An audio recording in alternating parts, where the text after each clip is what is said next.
Bonsoir à tous, merci de nous retrouver sur TV Sud pour votre édition locale du Gard. Le Gard placé en alerte sécheresse compte tenu de la situation hydrologique et de l'état de la ressource dans le département. Le préfet a décidé de placer en niveau de vigilance l'ensemble du département et en alerte niveau 1 la totalité du bassin versant de la Cèze et la nappe souterraine de la Vistrinque. Une nappe qui enregistre son niveau le plus bas depuis 20 ans, d'où des restrictions d'usage de l'eau pour le remplissage des piscines, le lavage des voitures ou encore le fonctionnement des fontaines. Écoutez. 2008-2009, on a des faibles épisodes pluvieux en hiver qui ne permettent pas de reconstituer ou en tout cas de rattraper les niveaux des eaux qu'on a pu connaître précédemment. Donc les niveaux baissent un petit peu plus chaque été. Toutes les communes situées sur le territoire des nappes sont concernées par cet arrêté de restriction des usages de l'eau. Donc ça veut dire depuis le nord, le secteur de Lédenon, Maine, jusqu'à Bellegarde, Saint-Gilles dans le sud et jusqu'à la limite du Vidourle en remontant après jusqu'à Nîmes. Mais il n'y a pas d'inquiétude majeure à avoir pour l'alimentation en eau potable dans les semaines à venir, voire pour l'été. Même si on est déjà à des niveaux de septembre. Même si on est déjà à des niveaux de septembre. C'est-à-dire qu'on est à des niveaux de septembre, on est sur des niveaux bas, mais on est quand même sur une ressource qui est conséquente et qui est abondante, a priori, et qui devrait permettre d'assurer les besoins cet été. Bilan positif pour l'édition 2014 de la Feria de Pentecôte. Durant 6 jours, la ville de Nîmes a donc accueilli 900 000 visiteurs, dont 70 000 aficionados. Une affluence qui n'a pas causé de réels troubles. Au contraire, la ville de Nîmes annonce une baisse de la délinquance de 20% et un esprit festif bien présent. Olivier Michel.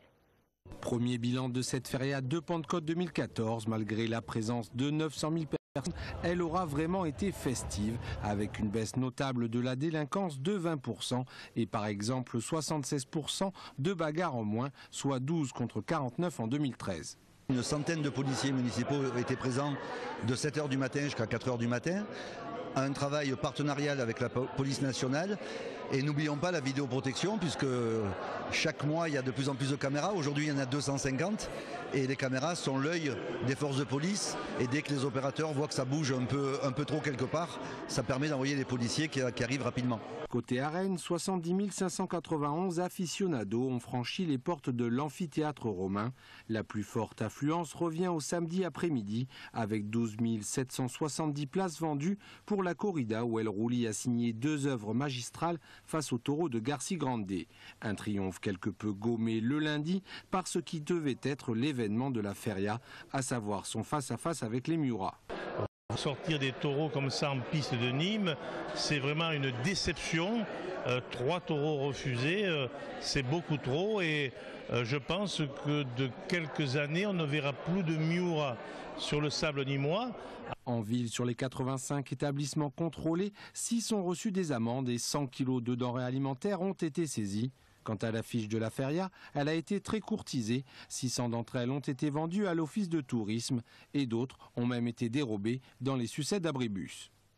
Et on termine ce journal avec l'inauguration du collège Jean Rostand à Nîmes. Il avait ouvert ses portes en 1974 et 37 ans après, il a été entièrement reconstruit avec la particularité de n'avoir pas fermé pendant les 3 années qu'a duré le chantier. 2000 m² ont été rajoutés à l'établissement existant qui en compte à présent 6000.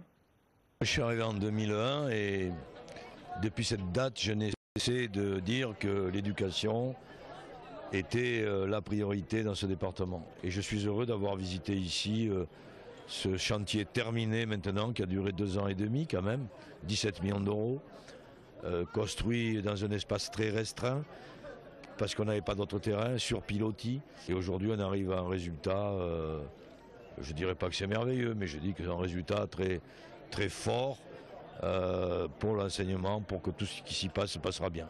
Voilà l'inauguration du collège Jean Rostand, un chantier de 27 millions d'euros, dont 15 800 000 euros versés par le Conseil général du Gard.